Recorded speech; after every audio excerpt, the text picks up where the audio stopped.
Welcome to the Deep Dive, your way to stay ahead of the curve.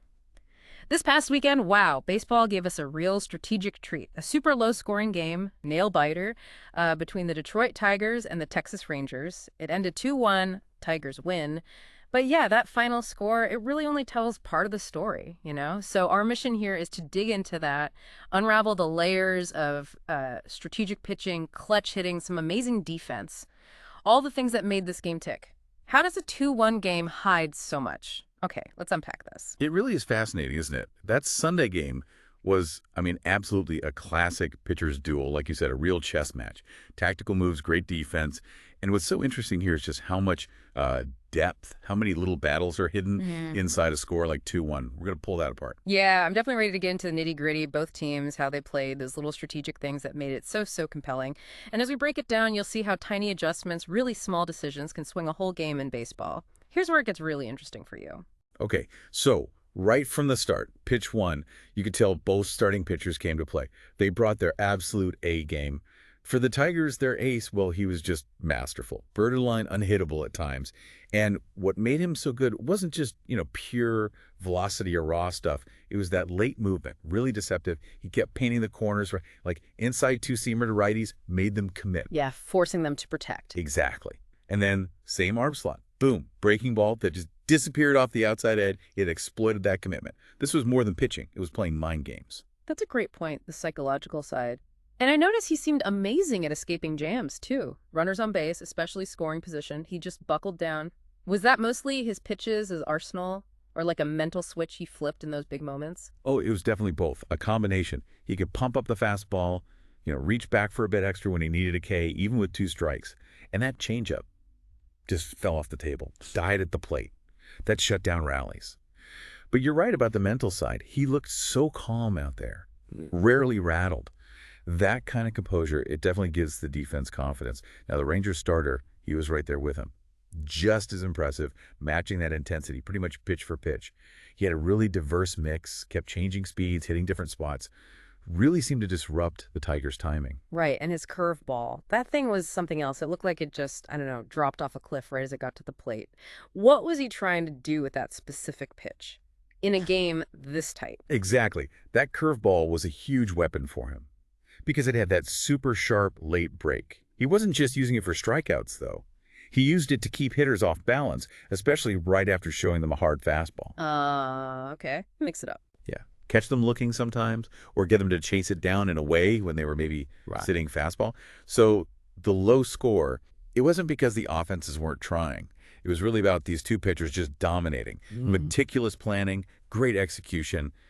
They just shut down almost every chance. Absolutely. And while that pitching duel was, epic, we can't forget the guys behind them, a pitcher looks even better with great defense, right? Yeah. And this game was also just a clinic in fundamental baseball from both teams. We saw outfielders making great running catches, infielders laying out plays that saved runs for sure. The Tigers D particularly seemed just locked in, turning would-be hits into outs. It looked so smooth, almost effortless, showed their athleticism and anticipation. You really did see it. Like, remember the top of the 6th, bases loaded, 1 out.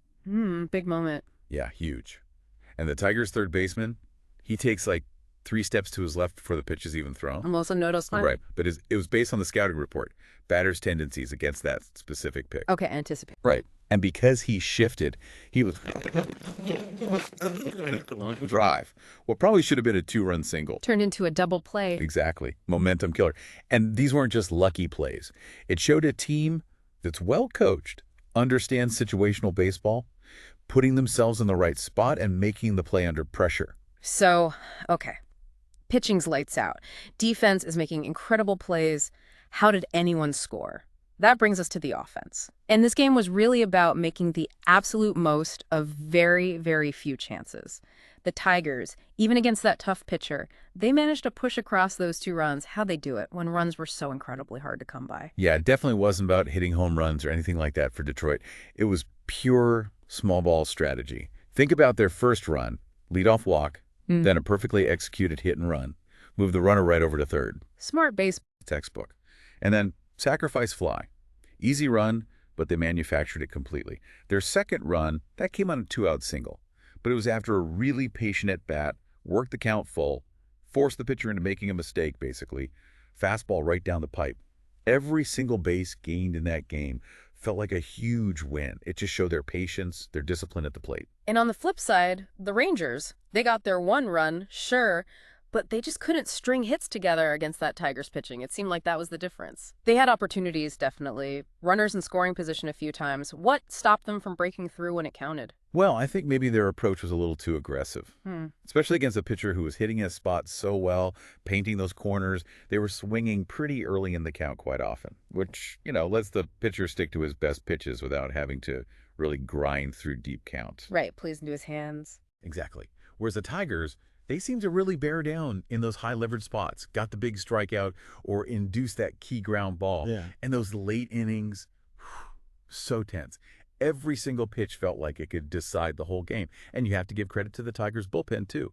Called on to protect that tiny one-run lead. Yeah, no room for error. None at all. And they held their nerve, got the crucial outs. It really showed the depth they have in that relief corps. So that this game, it wasn't just about one or two guys. It was a total team effort. Everyone understanding the situation, executing the plan with focus, with resilience. So let's think about what this means, the bigger picture from this really tight game. That 2-1 win for Detroit, it feels like much more than just, one more W in the win column. It really feels like a statement. Yeah. About where they're heading, about who they are as a team. Like you said, not a slugfest win. This was earned the hard way, strategic smarts, defense that wouldn't quit, and yeah, that amazing pitching. That is a powerful takeaway. So how does a team make sure a win like that, a real grinded-out victory, isn't just a one-off? What do they need to kind of internalize from winning ugly like that to do it again and again? Well, ideally, it becomes part of their identity, their DNA, so to speak. For the Tigers, this win tells everyone, hey, we can beat you even when our bats aren't hot. They can grind out wins. It shows that mental toughness, that maturity in big moments. They prove they can execute when the pressure is really on. And honestly, this kind of win, where every pitch, every out, every single base feels massive, that can often be a real turning point for a team's season. Builds incredible character and belief. Right. And then for the Rangers, obviously a tough loss. Always is. But maybe there are some valuable lessons here, maybe even a silver lining. They went toe-to-toe with a great pitcher, a really disciplined defense, pushed the Tigers right to the very end. That one-run difference, it really highlights just how close they were, almost snatched it. Exactly right. And if you connect this to the bigger picture for them, this game is a huge learning opportunity for the Rangers, no question. It shows where they might need to adjust, maybe refine their offensive game plan against top-tier pitching, especially in clutch spots. Like maybe working counts more? Different two-strike approach? Could be. Maybe focusing on just making contact, putting the ball in play more. It's about that strategic adaptation, right? Realizing you can't just bash your way to a win every single night. Okay, so bringing it back to you, the listener, what does all this mean beyond just baseball? Well, it shows how even a quiet, low-scoring game can be this amazing little snapshot of strategy, resilience, how crucial execution under pressure is. It's kind of a lesson, isn't it? Meticulous planning, disciplined execution, focusing on the small stuff. That's often how you win against tough odds. And that applies way beyond sports. Which sort of brings us to a final thought, maybe an important question to ponder. What can we really learn about perseverance, about adapting our strategies, and maybe the sheer value of everyone pulling together from a game like this, where sometimes the best stories, the most compelling ones, they unfold in that quiet intensity of a simple 2-1 final score? That's a really great thought to end on. Thanks for joining us for this deep dive. We definitely encourage you to keep looking for those layers, the strategy beneath the surface in, well, pretty much everything. Competition, life, it's usually there.